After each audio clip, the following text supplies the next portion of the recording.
Madame, Monsieur, bonsoir. En s'adressant à ses pairs lors du 46e sommet ordinaire de la SADC à Durban, en Afrique du Sud, le président Patrick Hermini a rendu hommage à ses prédécesseurs qui ont lutté pour la libération politique de leur peuple, rendant ainsi possible la fondation d'une coopération régionale. En poursuivant son allocution, Dr. Hermini a rappelé que le monde qui change rapidement autour de nous, la résilience de chaque pays membre de la SADC dépend de la communauté toute entière. En conséquence, a-t-il ajouté, notre réponse sera une plus forte intégration, non seulement en tant qu'aspiration, mais aussi et surtout comme une nécessité économique. La géographie, a-t-il ajouté, a gratifié nos populations de différentes richesses comme les terres agricoles, les terres rares. La plus grande richesse de l'Afrique n'est pas dans son sous-sol, elle réside dans la détermination de ses populations, a affirmé le chef de l'État. Et il a conclu son discours en rappelant que l'Afrique s'en sortira dans l'Union et les Seychelles se tiennent prêtes à jouer leur partition. En marge du 46e sommet ordinaire de la SADC en Afrique du Sud, le président Hermini a rencontré le président de la Banque arabe pour le développement économique de l'Afrique, BADEA, Abdullah Al-Moussaïbe, lors d'une réunion bilatérale. Leur discussion portait sur le renforcement de la coopération bilatérale entre les Seychelles et la BADEA dans le but d'identifier des opportunités pour le développement des priorités nationales. Selon la présidence, cette rencontre constitue une première étape dans les engagements pris par les deux parties. Plusieurs domaines de coopération seront approfondis et examinés par la Banque lors de sa prochaine réunion prévue plus tard cette année. Le président Hermini était accompagné du ministre des Affaires étrangères et de la diaspora, l'ambassadeur Barry Ford, de la chef de cabinet du président Jennifer Vell et de la commissaire intérimaire des Seychelles en Afrique du Sud, Véronique Morel.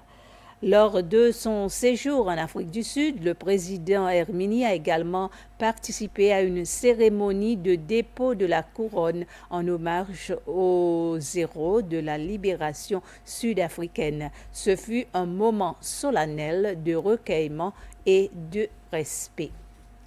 L'Agence de protection sociale ESP relance le système numérique ESP Connect afin de présenter et d'impliquer ses partenaires dans l'amélioration de ses services. Cette annonce a eu lieu lors d'une réunion visant à permettre aux principaux partenaires de mieux comprendre le fonctionnement de ce système et de son rôle dans la modernisation des services offerts au public par l'ASP. En effet, ESP Connect existe depuis 2022, mais son développement et sa mise en œuvre ont débuté en 2024.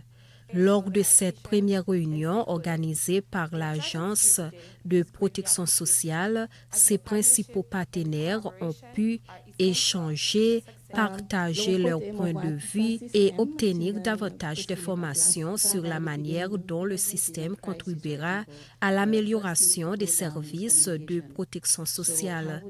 L'Agence de protection sociale disposait déjà de lois en vigueur conformément aux directives de la Division des technologies de l'information et de la communication.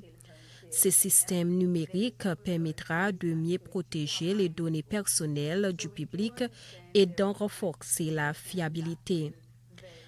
La ESP travaille en étroite collaboration avec la société PwC basée à Maurice, qui se rend régulièrement aux Seychelles pour contribuer au développement et à l'efficacité des agences de protection sociale.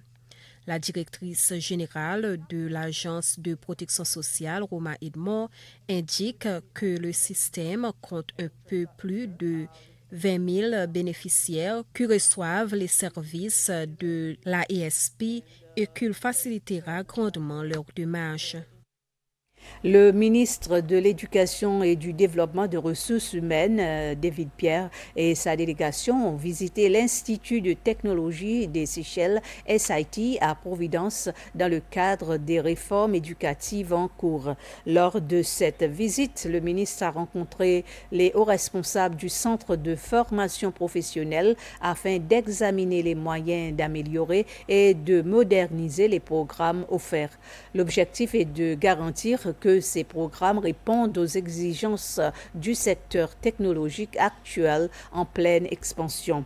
La SIT a également conclu un accord avec le gouvernement chinois pour développer une expertise dans la production et la maintenance des véhicules électriques. Selon le directeur du SIT, Ferdinand Denous, l'Institut prévoit de mettre en place un programme de maintenance des véhicules électriques après 5 années d'enseignement en Chine. L'Institut a également conclu un accord avec le gouvernement chinois pour développer un programme dans le secteur de la construction, actuellement en phase de planification. C'était les informations. Merci de votre attention et bonsoir.